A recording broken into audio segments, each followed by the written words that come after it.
Hello guys, आज हम start करेंगे कार्यपालिका। यह अध्याय 4 है। तो चलिए बिना किसी देरी के शुरू करते हैं। अगर अभी तक आपने चैनल को सब्सक्राइब नहीं किया है तो जल्दी से चैनल को सब्सक्राइब कीजिए। देखिए कार्यपालिका में हम क्या पढ़ेंगे कि कार्यपालिका क्या है, कार्यपालिका के विभिन्न प्रकार, भारत में संसदात्मक कार्यपालिका है, इसके बाद प्रधानमंत्री मंत्रिपरिषद, फिर प्रधानमंत्री की शक्तियाँ और अस्थायी कार्यपालिका। तो चलिए जल्दी से डिस्कशन करते हैं। देखिए भारत में आपने तीन चीजें समझिए। पहले एक होता है विधायिका,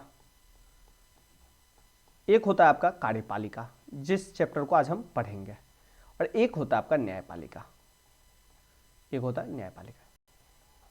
ये संविधान के तीन अंग है, यह सरकार के तीन अंग है, न्यायपालिका, कार्यपालिका, विधायिका। अब विधायिका का काम क्या है? कानून को बनाना। कार्यपालिका का काम है उस कानून को लागू करना, और न्यायपालिका का काम है कि जो विधायिका ने कानून बनाया है वो कानून संविधान के दायरे के अंतर्गत है या नहीं है, वो चेक करती है न्यायपालिका। तो इन तीनों का काम है। तो सबसे पहले आज हम पढ़ेंगे कार्यपालिका, फिर नेक्स्ट हम पढ़ेंगे विधायिका, और फिर पढ़ेंगे न्यायपालिका। देखिए कार्यपालिका को सिंपल से कहेंगे, कार्यपालिका है क्या? तो जो कानून विधायिका बनाती है उसे निचले स्तर तक लागू करना। तो कार्यपालिका को इस हिसाब से हम दो स्तर पर बांट सकते हैं, एक अस्थायी कार्यपालिका और एक हम बांटेंगे अस्थायी कार्यपालिका। अस्थायी कार्यपालिका को हम राजनीतिक कार्यपालिका भी कहेंगे, और अस्थायी कार्यपालिका या राजनीतिक कार्यपालिका के अंतर्गत राष्ट्रपति, इंडियन प्रेसिडेंट, प्रधानमंत्री सहित इसके मंत्रिपरिषद आते हैं, और अस्थायी कार्यपालिका के अंतर्गत जो नौकरशाही और सिविल सेवक है वो आते हैं। अब देखिए कार्यपालिका के प्रकार पहले देख लेते हैं। देखिए एक चीज और समझ आइए कि राष्ट्रपति जो है भारतीय अनुच्छेद में, राष्ट्रपति जो है अनुच्छेद 52 में वर्णित है। उपराष्ट्रपति का जो पद है वो 52 में अगर आप 11 जोड़िएगा तो ये आ जाएगा 63। तो उपराष्ट्रपति जो है 63 में है, और उसी में 11 जोड़िएगा तो आर्टिकल 74 में जो है वो प्रधानमंत्री या मंत्रिपरिषद की बात करता है। तो देखिए जब भी आप संविधान पढ़ते हैं तो आर्टिकल्स के साथ पढ़ा कीजिए, तब ज्यादा मजा आएगा। अब देखिए कार्यपालिका के जो प्रकार बटे तो उसे हम दो आधार पर बांट सकते हैं। अगर नहीं इतना समझ में आए तो सिंपल सा ध्यान रखिएगा कि कार्यपालिका के तीन प्रकार है। सामूहिक नेतृत्व के आधार पर दो प्रकार के हैं, संसदात्मक और अर्ध अध्यक्षात्मक, और अगर व्यक्तिगत आधार पर देखें तो एक ही है, अध्यक्षात्मक। तो अगर नहीं समझ में आए तो सिंपल सा कहिएगा कार्यपालिका के तीन प्रकार के, संसदात्मक, अर्ध अध्यक्षात्मक और अध्यक्षात्मक। तो देख लेते हैं पहले। देखिए संसदात्मक में क्या होता है? सरकार का प्रमुख प्रधानमंत्री होता है, जो सरकार चलती है उसका जो प्रमुख होता है वो प्रधानमंत्री होगा। वह विधायिका में बहुमत दल का नेता होगा। वहां की जो विधायिका होगी, किसी भी देश की विधायिका होगी, उसमें जो बहुमत होगा उसका दल का नेता होगा वो, और वो प्रधानमंत्री या सरकार का जो मुखिया होगा या प्रमुख होगा वो विधायिका के प्रति उत्तरदायित्व होगा। ये कंडीशन जहां पे फुल हो रहे हैं या जहां पे ये विशेषताएं दिख रही है वो सब क्या है? संसदात्मक। और ये विशेषताएं हमारे भारत में आपको दिखेगी। तो भारत क्या है? संसदात्मक कार्यपालिका है, क्योंकि प्रधानमंत्री जो है वो संसद के प्रति उत्तरदायी है, और संसद क्या है? विधायिका है। अब देख लेते हैं अर्धाध्यक्षात्मक। चलिए पहले हम देख लेंगे अध्यक्षात्मक, फिर हम आएंगे अर्धाध्यक्षात्मक में। अध्यक्षात्मक में क्या होगा? राष्ट्रपति ही राज्य एवं सरकार दोनों का प्रमुख होगा, यानी कि राष्ट्रपति राज्य का भी प्रमुख होगा और सरकार का भी प्रमुख होगा। राष्ट्रपति का जो चुनाव है वो समानता जनता द्वारा होगा। यहाँ पे प्रधानमंत्री का चुनाव जनता के द्वारा हो रहा है नहीं, यहाँ पे प्रधानमंत्री का चुनाव नहीं हो रहा है, यहाँ पे सांसद का चुनाव हो रहा है, और सांसद जो है वो प्रधानमंत्री को चुनते हैं। लेकिन यहाँ पे क्या है? राष्ट्रपति का ही चुनाव होगा, यानी कि राष्ट्रपति के लिए ही वोट गिरेगा। और दूसरी बात, तीसरी इंपॉर्टेंट बात है कि राष्ट्रपति जो है वो विधायिका के प्रति उत्तरदायी नहीं होता है। इसको कहेंगे अध्यक्षात्मक। अर्ध अध्यक्षात्मक अब देख लेते हैं कि राज्य का प्रमुख राष्ट्रपति होता है, लेकिन सरकार का प्रमुख प्रधानमंत्री होता है, और यह जो है प्रधानमंत्री तथा उसकी मंत्रिपरिषद विधायिका के प्रति उत्तरदायी होता है। इसे कहेंगे हम अर्धाध्यक्षात्मक। अब देखते हैं आगे। देखिए अब देख लेते हैं कि कार्यपालिका का क्या अर्थ है। देखिए हमने पहले ही कहा था कि सरकार के उस अंग से है, सरकार के तीन अंग है, कार्यपालिका, विधायिका, न्यायपालिका, जो कायदे कानून का संगठन में रोजाना लागू करते हैं। सिंपल है, जो कानून बना उसे भैया आप लागू कीजिए। जो नियम कानून को लागू करता है, प्रशासन का काम करता है, कार्यपालिका कहलाता है। कार्यपालिका जो है विधायिका के द्वारा स्वीकृत नीतियों और कानून को लागू करने के लिए जिम्मेदार है। यह अभी हमने डिस्कस किया हुआ था, यही चीज लिखा हुआ है। आगे देख लेते हैं। कार्यपालिका में केवल राष्ट्रपति, प्रधानमंत्री या मंत्री ही नहीं होते हैं, बल्कि वे सभी होते हैं, वे सभी प्रशासनिक ढांचा शामिल होते हैं जो उस कानून को लागू करता है। आप जो पुलिस देखते हैं वो भी शामिल है, डिस्ट्रिक्ट मजिस्ट्रेट देखते हैं, एसडीएम देखते हैं, निर्वाचन आयोग के कोई कर्मचारी देखते हैं, ये सभी जो है वो कार्यपालिका के अंतर्गत कार्य करते हैं। अब देखिए राजनीतिक कार्यपालिका, आपको याद हो अभी मैंने डिस्कस किया था कि कार्यपालिका को दो अर्थ में, दो हिसाब में बांटते हैं। एक राजनीतिक कार्यपालिका या जिसको हम अस्थायी कार्यपालिका कहते हैं, और एक को हमने बांटा था अस्थायी कार्यपालिका। तो अस्थायी कार्यपालिका जो है उसी को हम राजनीतिक कार्यपालिका भी कहते हैं। तो उसमें सरकार के प्रधान और उनके मंत्रियों को सम्मिलित किया जाता है और ये सरकार की सभी नीतियों के लिए उत्तरदायी होते हैं। राजनीतिक अधिकारी निर्वाचित होते हैं, इसलिए वो अस्थायी नहीं होते, इसलिए हम उसे अस्थायी कहते हैं। और अस्थायी कार्यपालिका में आते हैं आईएएस, आईपीएस होते हैं जो प्रशासन के लिए उत्तरदायी होते हैं। ये नीति निर्माण नहीं करते हैं, ये नीति को क्रियान्वयन करते हैं। और अस्थायी वाले क्या होता है, वो नीति को निर्माण भी करते हैं। नीति का निर्माण भी अस्थायी वाले ही करते हैं, प्रधानमंत्री करते हैं, मंत्रिपरिषद करते हैं। अब देखिए अमेरिका में जो है अध्यक्षात्मक व्यवस्था है, क्योंकि सारी कार्यकारी शक्ति राष्ट्रपति के ही पास है। कनाडा में संसदीय लोकतंत्र है और संवैधानिक राजतंत्र है, क्योंकि संविधान का जो इंपॉर्टेंट है या राज्य का जो मुखिया है वो राजतंत्र में है। और महारानी जो है राज्य की प्रधान है और प्रधानमंत्री सरकार का प्रधान है। देखिए भारत में क्या है कि राज्य जो है, राज्य का जो प्रमुख है वो राष्ट्रपति है और सरकार का प्रमुख क्या है, प्रधानमंत्री है। कनाडा में क्या है, संसदीय लोकतंत्र है। ये मान लेते हैं, इसको आप मान लेते हैं कनाडा है, ठीक है, थोड़ा देर के लिए मान लीजिए ये जो है कनाडा है। अब कनाडा में क्या है, संसदीय लोकतंत्र है, मतलब लोकतंत्र जो है चुनाव होगा, संसद के माध्यम से लोग चुनेंगे और फिर उसका जो मुखिया होगा प्रधानमंत्री ये चुनेगा। लेकिन संविधान जो है वो राजतंत्र है, यानी कि वो अभी भी क्वीन को अपनी महारानी मानता है। फ्रांस में क्या है, फ्रांस में राष्ट्रपति और प्रधानमंत्री अध्यक्षात्मक व्यवस्था के हिस्से में।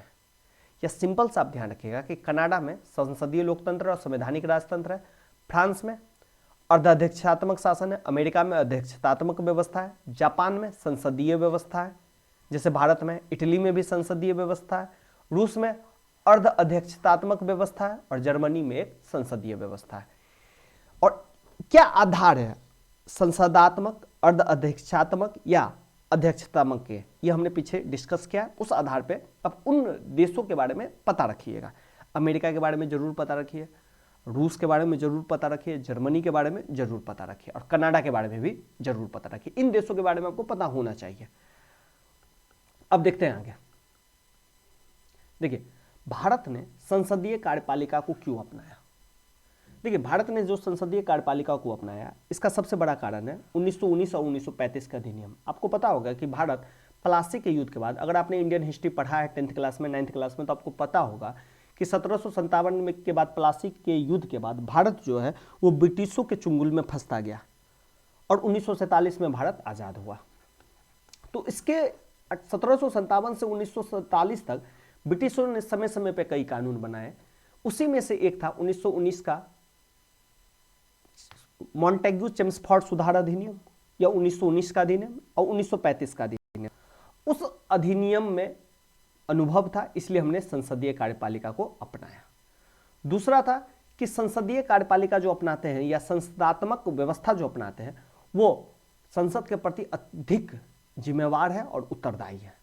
यहाँ पे तानाशाही की प्रक्रिया कम चलती है, इसीलिए हमने ये व्यवस्था को अपनाया। संसदीय कार्यपालिका में व्यक्तित्व पूजा का खतरा नहीं होता है। एक व्यक्ति नहीं है, बहुमत का नेता काम करेगा, लेकिन वो चुन के आएगा बहुमत से, जनता के द्वारा, बहुमत से। लेकिन अध्यक्षात्मक में क्या है, राष्ट्रपति खुद ही चुन के आएगा, तो वहां पे व्यक्ति पूजा की संभावना ज्यादा है और यहां पे जो है कम है। देखिए खतरा है लेकिन कम है। और तीसरा जो है, कार्यपालिका पे जो है विधायिका का उचित नियंत्रण होता है, क्योंकि आप जानते हैं कि कार्यपालिका में विधायिका के ही लोग रहते हैं। जो प्रधानमंत्री है, जो है मंत्रिपरिषद जो है अस्थायी कार्यपालिका में, वो कहाँ है, विधायिका के ही है। तो इसलिए भारत ने संसदीय कार्यपालिका को अपनाया। अब पढ़ेंगे राष्ट्रपति का निर्वाचन। देखिए अभी हमने बात किया कि आर्टिकल 52 जो है भारतीय संविधान का, यह क्लियर करता है कि भारत में राज्य का जो प्रमुख होगा वो राष्ट्रपति होगा। अब देखिए, राष्ट्रपति का जो निर्वाचन है उसका कार्यकाल 5 साल है। इसका जो निर्वाचन होता है अप्रत्यक्ष तरीके से होता है। अब देखिए ये अप्रत्यक्ष तरीका क्या है। सबसे पहले देखिए कि चुनाव जो होता है ना, 2 मेथड से होता है। एक होता है जनता वोट चुनती है और अपने प्रतिनिधि को चुनती है। तो ये जो तरीका है, इस तरीकों को कहेंगे प्रत्यक्ष चुनाव। अब प्रतिनिधि क्या करेगा, किसी को चुनेगा।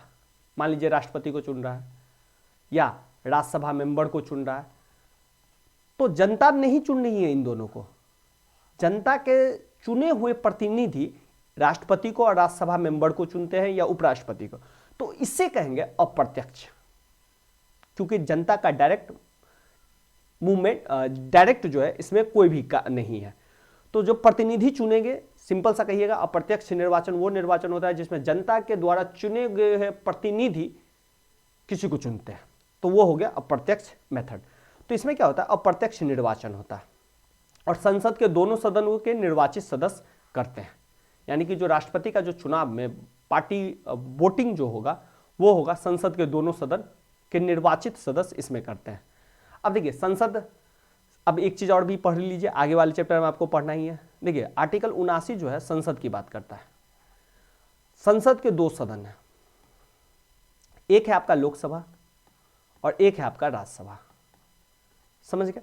अब देखिए लोकसभा में अब भी टोटल सदस्य 543 है, 545, और राज्यसभा में टोटल सदस्य है 245। अब इसमें क्या होता है कि 543 में से 543 जो है वो चुन के आता है और 2 जो है एंग्लो इंडियन को राष्ट्रपति मनोनीत करता है, यानी कि राष्ट्रपति इसे मनोनीत करेगा।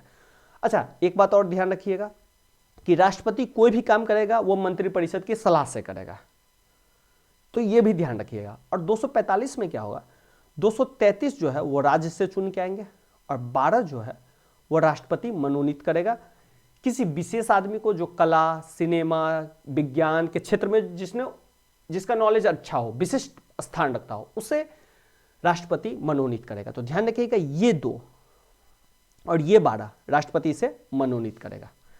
अब एक चीज और ध्यान रखिए, देखिए राष्ट्रपति का जब भी चुनाव होगा तो ये मनोनीत सदस्य जो है वो वोट नहीं करेंगे, इसको ध्यान रखिएगा। ये जो 543 है और ये 233 है, ये सदस्य राष्ट्रपति के चुनाव में वोटिंग करेंगे। दूसरी बात, राज्य विधानमंडल में भी यही कंडीशन अपनाया होगा। कहीं विधानसभा है तो विधानसभा में और विधान परिषद में, विधानसभा विधान परिषद, अब इसमें भी यही होगा। जो चुन के आएंगे वो राष्ट्रपति के लिए चुनाव करेंगे, वोटिंग करेंगे। जो नहीं आएंगे, जो मनोनीत होंगे गवर्नर के द्वारा, वो चुनाव में पार्टिसिपेट नहीं करेंगे। तो इस तथ्य को ध्यान रखिएगा। ये सिंपल सा रीजन है कि मान लीजिए कि राष्ट्रपति 2 को और इधर 12 को मनोनीत किया, सॉलिड है कि उस इंसान का राष्ट्रपति के प्रति कुछ अलग सोच होगा। तो अगर वही राष्ट्रपति फिर से चुनाव लड़े तो क्या होगा, वो राष्ट्रपति के पक्ष में ही वोटिंग करेंगे। तो इसलिए ऐसा नहीं है कि मनोनीत सदस्य उसमें पार्टिसिपेट करते हैं। एक चीज और ध्यान रखिएगा कि लोकसभा का जो आर्टिकल है वो आर्टिकल 80 है और राज्यसभा का आर्टिकल 81 है। देखिए तो 79, 80, 81 को इस तरह से आप याद रखिएगा। 79, 80, 81 जो है वो इसी तरीके से है।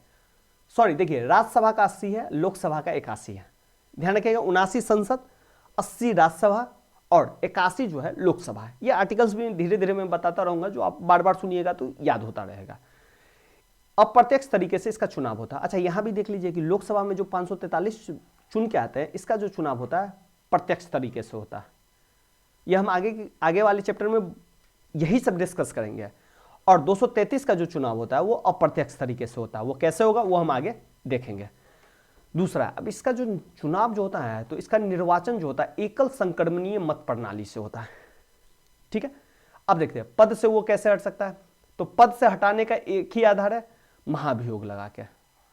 और महाभियोग का एक ही आधार है कि राष्ट्रपति जब संविधान का उल्लंघन करेगा तभी ये हटेगा, ऐसे नहीं हटेगा। ठीक है, देखिए एक चीज आप कीजिएगा, जितने भी राष्ट्रपति हैं, जितने भी अभी तक राष्ट्रपति हुए हैं, उस सब का वीडियो आप उस सब का जो है ध्यान रखिए कि 1950 के बाद कितने भारत में राष्ट्रपति हुए हैं और क्या क्या इसमें कैरेक्टरिस्टिक है। ये इसका मैंने एक वीडियो बनाया हुआ है, या मैं लिंक क्या करूंगा नीचे दे दूंगा डिस्क्रिप्शन में, उसे आप देख लीजिएगा। राष्ट्रपति के बारे में भी, प्रधानमंत्री के बारे में भी बहुत सारी वीडियो है, मैंने दूसरे चैनल पे बनाई है, उसे भी आप देख लीजिएगा, तो आपका नॉलेज जो है ना इंक्रीज हो जाएगा। अब देखते हैं मंत्रिपरिषद। अब देखिए, राष्ट्रपति 52, उपराष्ट्रपति +11 कर दीजिए, इसमें 63, फिर +11 कर दीजिए तो क्या आ जाएगा 74। अब देखिए यहां जो है ना प्राइम मिनिस्टर की बात नहीं की गई है, लेकिन आर्टिकल 74 क्या कहता है, ध्यान से सुनिएगा, कि राष्ट्रपति को सलाह देने के लिए एक मंत्रिपरिषद का गठन किया जाएगा। तो आर्टिकल 74 क्या कहता है, मंत्रिपरिषद का गठन किया जाएगा, आर्टिकल 74 कहता है, और उसका जो मुखिया होगा वो पीएम होगा। इसीलिए हम कहते हैं कि आर्टिकल 74 ही प्रधानमंत्री होगा। और आर्टिकल 74 कहता है कि मंत्रिपरिषद एक होगा जो राष्ट्रपति को सलाह देगा। देखिए सिंपल सा बात है, संविधान में जहां भी लिखा हो कि यह राष्ट्रपति का कर्तव्य है, यह राष्ट्रपति की शक्ति है, तो सिंपल सा है, राष्ट्रपति अपने मन से कुछ नहीं करेगा, वो मंत्रिपरिषद की सलाह से ही काम करेगा। समझ गए। अब देखिए मंत्रिपरिषद का आकार, देखिए भारत में 51वां कॉन्स्टिट्यूशन अमेंडमेंट है। देखिए कॉन्स्टिट्यूशन अमेंडमेंट या संविधान संशोधन कहते हैं, जब संविधान में आप कुछ चेंजेस करते हैं, उसमें यह फिक्स हो गया कि भारत में जो है 15% से ज्यादा मंत्री नहीं बन सकते, ये फिक्स हो गया।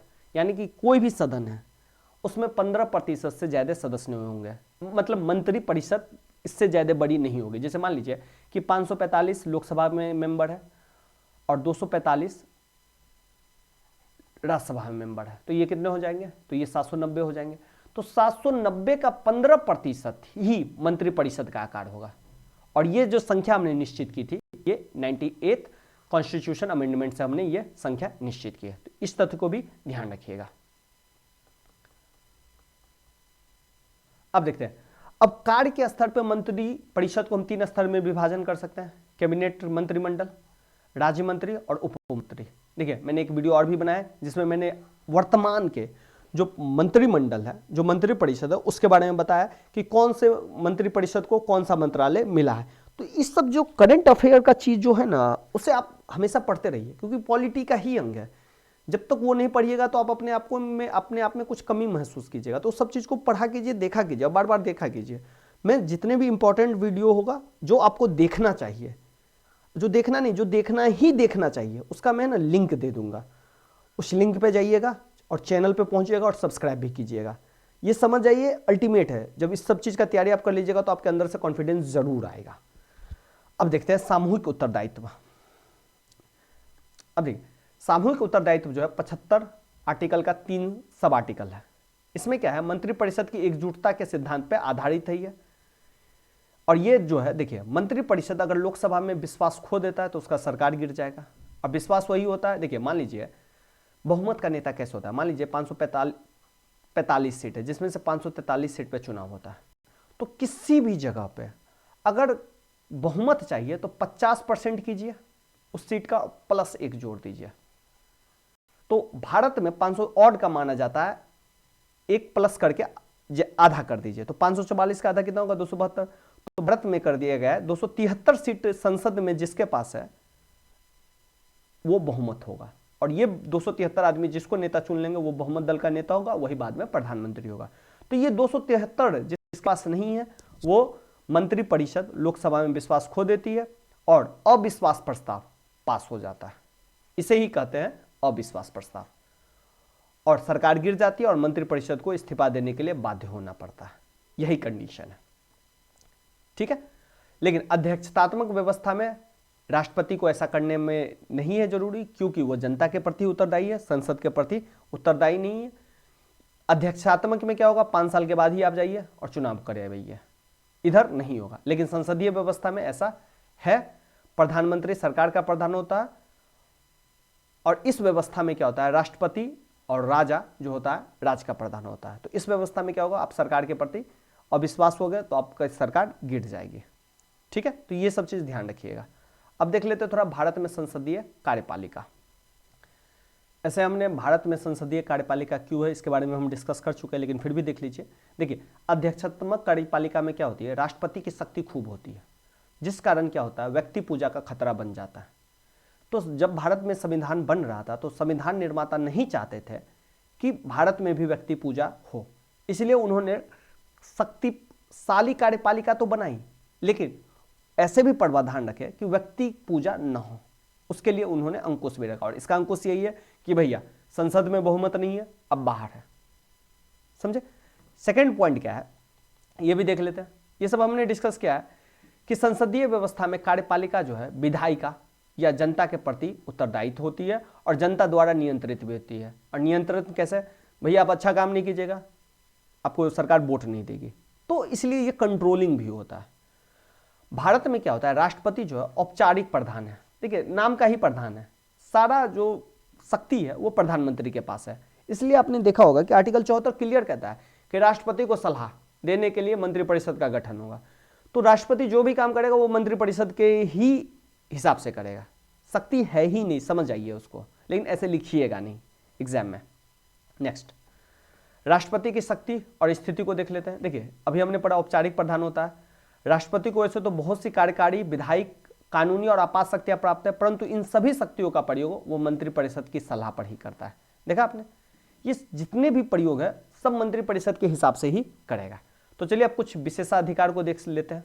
राष्ट्रपति के कुछ विशेषाधिकार क्या है? देखिए सदनों को पुनर्विचार के लिए लौटा सकता है। देखिए मान लीजिए कि विधायिका या सदन, देखिए एक ही वर्ड के कई मतलब होते हैं। तो विधायिका ने कोई कानून पास किया, अब कानून क्या है कि लोकसभा पास करेगा, राज्यसभा में पास होगा, दोनों सदन से जब पास होगा तो वो राष्ट्रपति के पास जाएगा, राष्ट्रपति का सिग्नेचर होगा, तब जाके वो कानून बनेगा। ये नियम है। तो राष्ट्रपति को लगेगा कि जैसे इस पे सिग्नेचर करना नहीं है, ये विधायिका में कुछ कमी है, तो वो लौटा सकता है पुनर्विचार के लिए। लेकिन उसमें भी कंडीशन है कि जरूरी नहीं है कि संसद या विधायिका उसे माने ही माने, हो सकता है उसमें कुछ चेंज करे या हो सकता है नहीं भी करे, और फिर से वो राष्ट्रपति के पास भेज सकता है। तो इस चीज को भी ध्यान रखिएगा। सेकंड है, वीटो शक्ति का प्रयोग करके संसद द्वारा पारित विधेयक को स्वीकृति देने में विलंब कर सकती है। मान लीजिए कि उसने पुनर्विचार के लिए कोई विधेयक को लौटाया, उसमें कुछ चेंज नहीं किया विधायिका ने, उसे फिर से भेज दिया। अब उसके पास क्या है कि उस विधेयक को वो फाइल के नीचे दबा दे और उस पर सिग्नेचर ही ना करे। एक तो ये हो सकता है। तो यही है वीटो शक्ति, कि आपने अपने शक्ति का प्रयोग किया और उसे अपने पॉकेट में डाल लिया कि ठीक है भाई, या फाइल के अंदर दबा दिया कि ठीक है करेंगे सिग्नेचर। और जब तक सिग्नेचर नहीं होगा तब तक वो कानून बनेगा ही नहीं। कानून नहीं बनेगा तो कार्यपालिका उसे लागू ही नहीं करेगी। लेकिन एक चीज इसमें भी है कि संविधान संशोधन जो भी होगा, कॉन्स्टिट्यूशन अमेंडमेंट होगा, उसको राष्ट्रपति को 14 दिन के अंदर पास करना ही पड़ेगा, सिग्नेचर करना ही पड़ेगा। लेकिन साधारण बिल पे ये वीटो शक्ति लगा सकता है। तो इस चीज को भी ध्यान रखिएगा। चुनाव के बाद कई नेताओं के दावों के समय निर्णय करे कि कौन प्रधानमंत्री बनेगा, यह भी इंपॉर्टेंट। जैसे मान लीजिए कि इलेक्शन हुआ, इलेक्शन होने के बाद किसी भी पार्टी को बहुमत नहीं मिला, ये 273 का आंकड़ा कोई नहीं छुपाया। किसी को 150 मिला, किसी को 120 मिला, किसी को 110 मिला, किसी को 30 मिला, किसी को 20 मिला, इस तरीके से बना कंडीशन 545 सीटों में से। अब राष्ट्र ये भी कह रहा है कि मेरे पास बहुमत है, ये भी कह रहा है मेरे पास बहुमत है, ये भी कह रहा है मेरे पास बहुमत है। अब ये सभी जो कह रहा है कि मेरे पास बहुमत है, तो ये राष्ट्रपति का विशेषाधिकार है कि वो किसी को बुलाएगा और प्रधानमंत्री का शपथ दिला देगा और सदन में वो अपना बहुमत साबित करेगा। अगर नहीं साबित हुआ तो वो फिर अपने घर जाएगा। तो ये अधिकार है कि इनमें से निर्णय करे कि प्रधानमंत्री कौन बनेगा, इस दल का नेता बनेगा, ये इस दल का नेता बनेगा, ये इस दल का बनेगा। लेकिन तय तो करेगा, लेकिन सदन में जब तक वो साबित नहीं करेगा तब तक वो अपने पद पे नहीं रहेगा और अविश्वास प्रस्ताव इसके पास आ जाएगा। इस चीज को भी ध्यान रखिएगा। अच्छा, एक चीज और ध्यान रखिएगा कि संघ में, संघ कहे या देश कहिए, ऐसे देखिए शब्द संघ ज्यादा बेटर है पॉलिटिक्स के हिसाब से, पॉलिटी के हिसाब से, और इधर राज्य का है। तो संघ में जो काम राष्ट्रपति करता है वही काम राज्य में राज्यपाल करता है। तो इस तथ्य को भी ध्यान रखिएगा। और राज्यपाल की जो नियुक्ति है वो राष्ट्रपति की अनुकंपा से ही होता है, राष्ट्रपति ही इसकी नियुक्ति करता है। और जैसे ही मैं कहूँ राष्ट्रपति ये काम करता है तो आपके दिमाग में घंटी बज जाना चाहिए कि ये राष्ट्रपति की मंत्रिपरिषद की सलाह पे कोई काम राष्ट्रपति करता है। अब देखते हैं आखिर राष्ट्रपति पद की आवश्यकता क्या है। सबसे पहले इसको पढ़ लेते हैं। देखिए, संसदीय व्यवस्था में समर्थन न रहने पर मंत्रिपरिषद को कभी भी हटाया जा सकता है। आप जानते हैं, जैसे मान लीजिए अविश्वास प्रस्ताव आ गया तो भाई, या किसी भी कारण से किसी भी पार्टी को बहुमत ही नहीं मिला, तब क्या होगा? राष्ट्र नहीं चलेगा? नहीं, तो किसी भी प्रमुख को तो जरूरत होना चाहिए ना, जो राष्ट्र के प्रमुख पे हो। तो इसी के लिए इसका कार्यकाल अस्थायी है राष्ट्रपति का, और सांकेतिक रूप से पूरे देश का प्रतिनिधित्व भी करता है। इसलिए हमने राष्ट्रपति पद को रखा कि ठीक है, प्रधानमंत्री आएगा जाएगा, बदलेगा, हो सकता है कि 5 साल के अंदर ही गिर जाए, हो सकता है कि बहुमत किसी को नहीं मिल रहा है, बार बार चुनाव में जा रहा है, तो कोई तो प्रमुख होना चाहिए ना जो देश को चलाए, इसलिए। और एक ये भी है कि राष्ट्रपति की अनुपस्थिति में उपराष्ट्रपति सभी कार्य करेंगे। अच्छा, एक चीज और देख लीजिए कि उपराष्ट्रपति का चुनाव कैसे होता है। राष्ट्रपति का चुनाव हमने कैसे करवाया वो तो आप समझ गए। उपराष्ट्रपति के चुनाव में लोकसभा, LS मान लेते हैं लोकसभा, और RS राज्यसभा, इसके ही सदस्य वोट करेंगे। विधानमंडल के सदस्य वोट नहीं करेंगे, राज्य विधायिका के सदस्य वोट नहीं करेंगे, और लोकसभा के सभी सदस्य मनोनीत भी और निर्वाचित भी, राज्यसभा के सभी सदस्य मनोनीत भी और निर्वाचित भी, सभी उपराष्ट्रपति के पार्टिसिपेट करेंगे। और उपराष्ट्रपति जो होगा वो राज्यसभा का अध्यक्ष होगा, तो उपराष्ट्रपति जो है राज्यसभा का भी अध्यक्ष होगा। ये हम विधायिका वाले चैप्टर में क्लियर करेंगे। भारत का उपराष्ट्रपति 5 वर्ष के लिए चुना जाता है, जिस तरह राष्ट्रपति को चुना जाता है उसी तरह, लेकिन राज्य विधायिका इसमें वोट नहीं करेगी, ध्यान रखिएगा। और यह राज्यसभा का पदेन सभापति होता है या अध्यक्ष होता है। देखिए, राष्ट्रपति जो है अपने पद से तभी हटेगा जब वो मर जाएगा या त्यागपत्र देगा या महाभियोग द्वारा हटाया जाएगा। और राष्ट्रपति का पद जब रिक्त होगा तो उस रिक्त वाले पद का काम कौन करेगा? उपराष्ट्रपति करेगा। ठीक है, अब देख लेते थोड़ा प्रधानमंत्री तथा मंत्रिपरिषद। देखिए, प्रधानमंत्री के लिए क्या योग्यता है? 25 साल, यानी कि सिंपल सा, अब दिमाग में आपके घंटी बज जाना चाहिए। लोकसभा राज्यसभा, देखिए कम से कम हम 25 वर्ष होने चाहिए, तो लोकसभा में चुनाव लड़ने का आयु 25 साल और राज्यसभा के लिए 30 साल। अब देखिए मंत्रालयों का आवंटन, अब प्रधानमंत्री की शक्ति देख लेते हैं। देखिए प्रधानमंत्री कौन है ये समझिएगा, बहुमत दल का जो नेता होता है वही प्रधानमंत्री होता है। तो प्रधानमंत्री के पास कुछ शक्तियां भी होती है, वह मंत्रालयों का आवंटन करता है कि कौन सा मंत्रालय मंत्री कौन बनेगा, कौन सा मंत्रालय कौन संभाले, ये आवंटन करता है। मंत्रिपरिषद पर नियंत्रण रखता है, कंट्रोल रखता है कि भैया अगर ठीक से काम नहीं करोगे तो तुम हटोगे, दूसरा कोई आएगा। विभिन्न विभागों में तालमेल रखता है कि मान लीजिए कोई मंत्री ए है, जैसे किसी के पास सड़क राजमार्ग मंत्रालय, ठीक है, और किसी के पास पर्यावरण मंत्रालय, मान लेते हैं ये 2 मंत्रालय, तो ये मंत्रालय का काम इस मंत्रालय से पड़ सकता है, तो इन दोनों में सामंजस्य रखना पड़ेगा। जैसे मान लीजिए सड़क बनाने के लिए किसी, मान लीजिए पहाड़ पे गए, तो सड़क बनाने के लिए हमको पेड़ पौधा काटना पड़ेगा, तो ऐसा नहीं है कि फॉरेस्ट्री मिनिस्ट्री आएगा कहेगा नहीं नहीं काम रोको काम रोको, तो ये दोनों तालमेल बिठा के काम करेगा कि काम में रुकावट पैदा न हो। तो वो विभिन्न विभागों में तालमेल स्थापित करता है।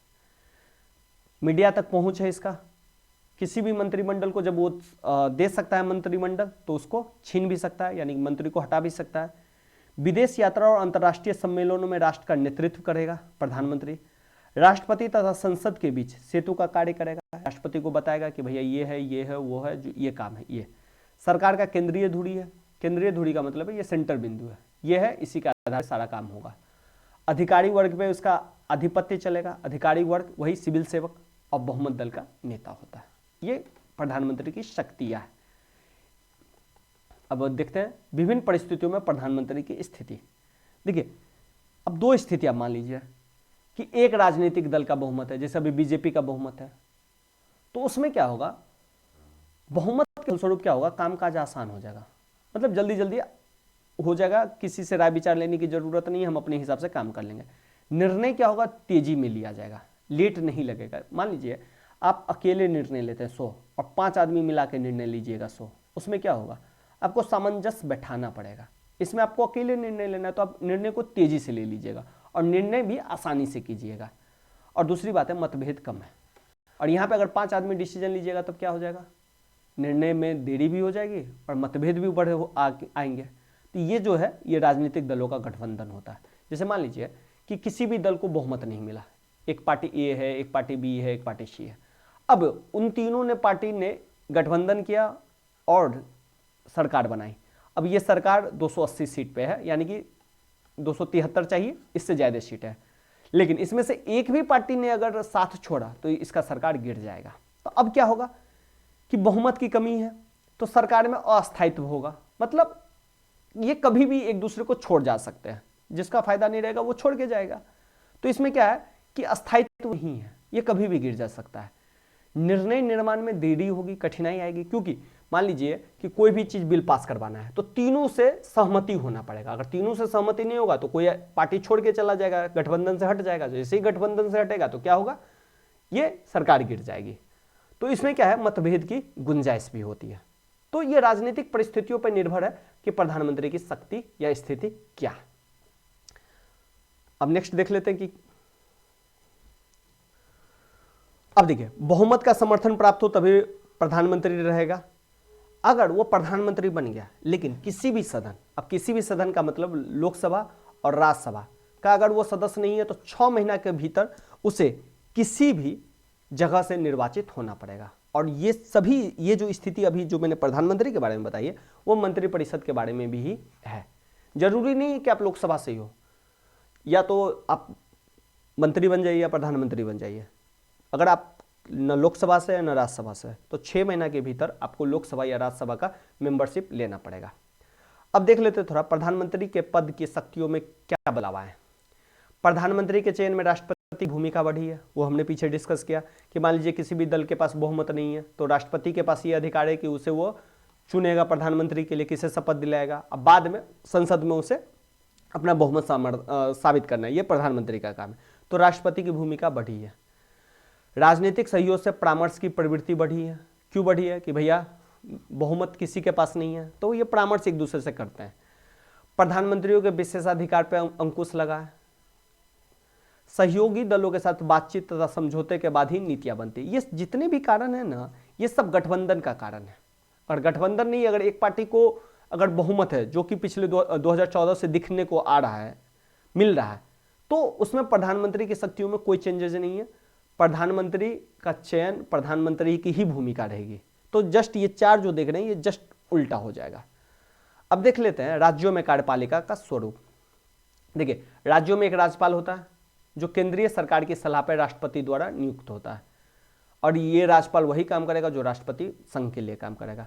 मुख्यमंत्री विधानसभा में बहुमत दल का नेता होता है। बाकी सभी सिद्धांत वही है जो केंद्र सरकार में संसदीय व्यवस्था होने के कारण लागू होता है। पीएम और सीएम इधर ध्यान रखिए, और इधर आप ध्यान रखिए प्रेसिडेंट और राज्यपाल, सेम काम है, बस आर्टिकल्स कुछ कुछ अलग है और कुछ कुछ है। अब चलते हैं अस्थायी कार्यपालिका। ये जितना भी हमने पढ़ा ये सब था अस्थायी कार्यपालिका। देखिए, अस्थायी कार्यपालिका सिंपल है। कार्यपालिका में राष्ट्रपति भी होते हैं, प्रधानमंत्री होते हैं, मंत्रिपरिषद होती है, नौकरशाही होती है, और प्रशासनिक मशीनरी होती है। इसे ही नागरिक सेवा कहते हैं। लेकिन अस्थायी कर्मचारी के रूप में प्रशिक्षित और प्रवीण अधिकारी नीतियों को बनाने में तथा उन्हें लागू करने में मंत्रियों का सहयोग करते हैं। इसे ही नौकरशाही कहते हैं। सिंपल है। नौकरशाही में क्या होगा, जो प्रशिक्षित अधिकारी होंगे वो नीति को बनाएंगे और उसे लागू करने में मंत्रियों का सहयोग करेंगे। भारत में जो है दक्ष प्रशासनिक मशीनरी मौजूद है, लेकिन यह मशीनरी राजनीतिक रूप से उत्तरदायी है। इसका अर्थ है कि नौकरशाही राजनीतिक रूप से तटस्थ है, क्योंकि प्रजातंत्र में क्या होता है, सरकारें आती है जाती है। आज नरेंद्र मोदी जी है, कल मनमोहन सिंह जी थे, तो आती रहती है जाती रहती है। तो ऐसी स्थिति में प्रशासनिक मशीनरी की या आईएएस अफसर की यह जिम्मेदारी है कि जो नई सरकार आए उसको नीतियां बनाने में मदद करे और उन्हें लागू करने में मदद करे। यह बात क्लियर रखिएगा। नौकरशाही के सदस्यों का चुनाव नौकरशाही में अखिल भारतीय सेवाएं, प्रांतीय सेवाएं, स्थानीय सरकार के कर्मचारी और लोक उपकरण के तकनीकी प्रबंधीय के अधिकारी शामिल है।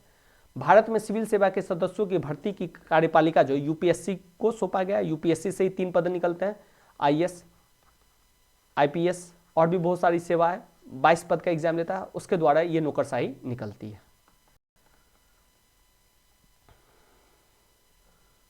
अब देखिए, संघ लोक सेवा आयोग जिसे हम यूपीएससी कहते हैं। देखिए, संघ पे यूपीएससी एग्जाम लेते हैं और हर स्टेट में अपना अपना पीसीएस है, पब्लिक सर्विस कमीशन, जैसे UP PCS, BPSC, JPSC, TNPSC. तो ये हर स्टेट में है, तो इस आधार पे है।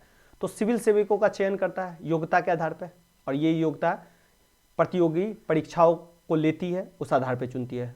कोई भेदभाव नहीं करती है और सभी को समान अवसर दिया जाता है। यही काम राज्य लोक सेवा आयोग भी करती है। और लोक सेवा आयोग के सदस्यों का कार्यकाल जो है निश्चित होता है।